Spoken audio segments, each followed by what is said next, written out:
বাবু কি দেখছো? শামুক কোথায়? গাছে। তাই তো, এই পাতার মধ্যে শামুক ঝুলছে তো, শামুক আর জায়গা পায়নি। আবার কতগুলো শামুক উঠেছে, একটা দুটো পেঁপে গেছে।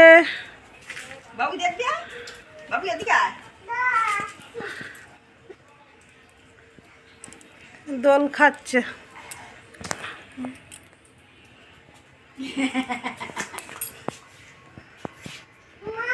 কি সুন্দর লাগছে দেখতে, দেখ শামুকগুলো। আবার আবার